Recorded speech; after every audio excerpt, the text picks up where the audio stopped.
We waited for a year to find out what the differential was.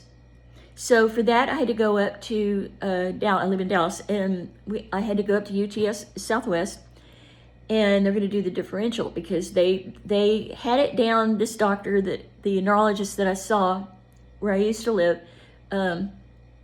said that he couldn't give me a prognosis. He couldn't give me a definite diagnosis, and he said that I was just going to have to wait for it to progress. And I was like, gee, thanks. And he says, well, but it could be like 2 or 3 different kinds of muscular dystrophy. The way he was saying, I was like, what? It could be worse than it is? Oh my gosh, like what is going on with my body? So went up to Dallas and got the whole thing, and I met with a team of 4 of the leading neurologists in probably the world. And they were looking at me and, testing my strength and all that. They were looking at my my numbers from the EMG, and they decided that I needed another EMG to really try to get the differential.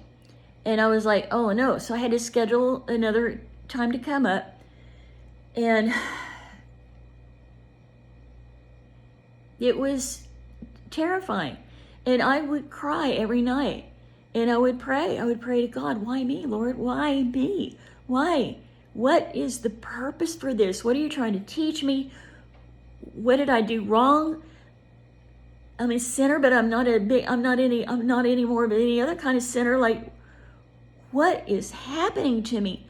And this went on for quite some time, like years. And actually I was grieving. And I went through all of the stages of grieving, just like when a loved one passes and you go through all of those stages and finally you accept it. But I didn't accept it for the longest time. So anyway, I went back for the second EMG, and they wanted to call a deep probe. And I was like, oh, the other one wasn't a deep probe. And this technician, gosh, I mean, she was a sweet lady, but she drew out this, I can't even call it a needle. I would call it a rod that had a sharp point.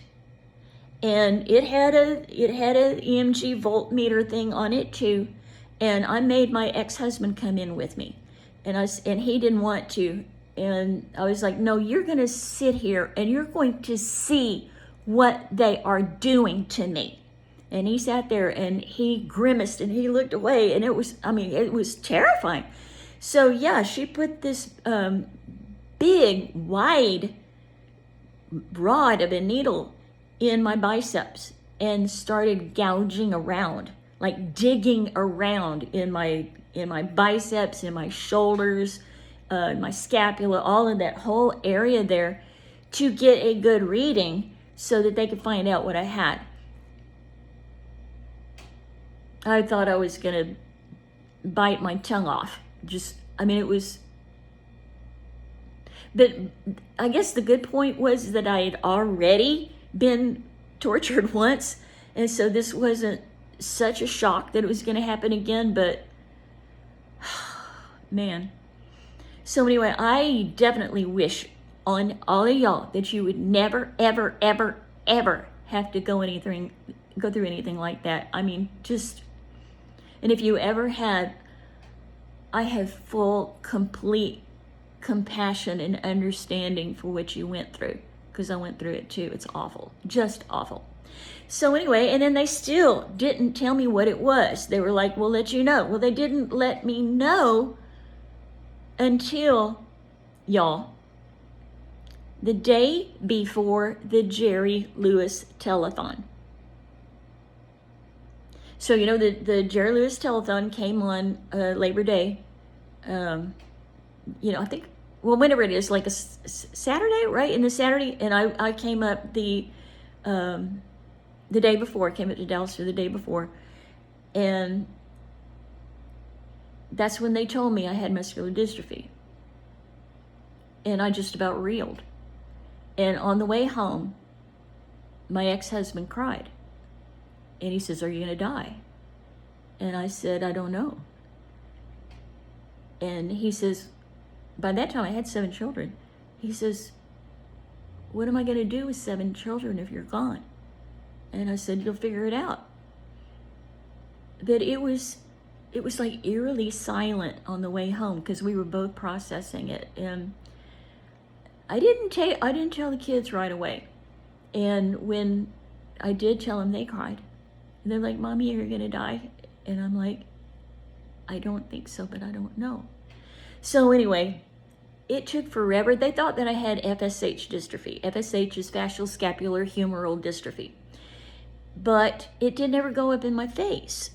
So after a few years, I mentioned that. I said, it's not up in my face. And they were like, well, it doesn't have to. There are subsets, and it could just be scapular humeral. It could be, and so they were naming different muscle tissues because most of your muscular dystrophies are named by the muscles or the area of your body that they're affected. There are some that have names like Duchenne and Becker's and stuff that the little bitty kids get, and they are life-threatening. Lou Gehrig's ALS is life-threatening.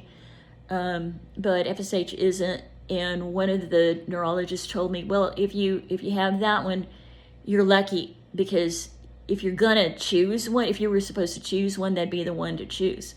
And I was like, oh gee, am I supposed to be happy about this? Is that supposed to be better? So anyway, that's what we went through for a long time. And it wasn't until a few years ago that I found out that I had limb-girdle. I have limb-girdle muscular dystrophy. And we did the genetics, and it's not in my genes. And I was like, if it's not a gene, what is it? Because don't we all think of muscular dystrophy as being genetic? And aren't everyone that we know about at all, like Becker's and Duchenne, are genetic, and somebody in the family has it? Nobody in my family has it. Nobody. Not any record of any, great grandma had, was frail or anything. Nothing in the family history about this. And I thought, this is weird. And so I talked to my doctor about it, and they're like, oh yeah, some are spontaneous. And I'm like, y'all aren't telling people anything. All we know is, is the telethon, and they're cute little kids, and they can't go out and play baseball with their friends. And here you're telling me that you can get it in middle age, and then it can be spontaneous. And then you start to ask the question, can anybody get it? Can anybody? And then they were like, well, you can have a predisposition, but you don't have to have it as being genetic. And that was me. Just, I don't even know what to say anymore. So this went on for years and years. I did progress. I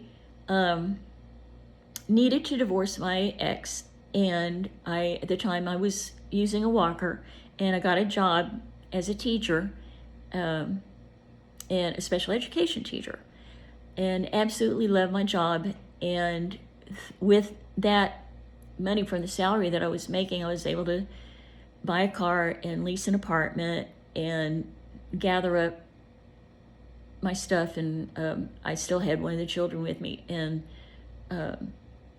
we had to leave. And so anyway, I had the walker, and I was able to get around. I was still driving, and it got to the point where my right leg, well, both of my legs were getting weaker and weaker, and I was having trouble when I had when I was driving. You know how you push the accelerator with your right foot, and then you take it off and you put it on the brake. I had a very hard time with that movement, and I was literally at the point where I was picking up my right leg and putting it on the brakes to put on my brakes. And I had flashers on when I was driving, and my youngest daughter that was driving to school with me told me later that she was scared to death. She always thought every time she got in the car that we were going to die because of the way I was driving. And so one day I was going to see my neurologist, and because I had an appointment, And I told him how hard it was and how dangerous it was. And I had the blinker, I had the flashers on, and I was only going 10 miles an hour. I was almost just rolling to the hospital because his office was in the medical complex of the hospital. And he looked at me and he says, "Don't drive home and don't drive anymore." And I knew he was right. I knew he was right. And so I called one of my kids to come pick me up, and then they made arrangements to pick up my car. I had my car in the parking lot, and I didn't get in it. And that was the last time I drove. And that was tough. That was really, really tough because I'd lost my independence. And then what I was going to do. Well, fortunately, by then there was Uber and Lyft. And so I was able to get to school with just by calling an Uber and a Lyft. And so that was fine for a while. And then the city where I lived had a paratransit program as a part of their public transportation. And so those vans were my lifesaver.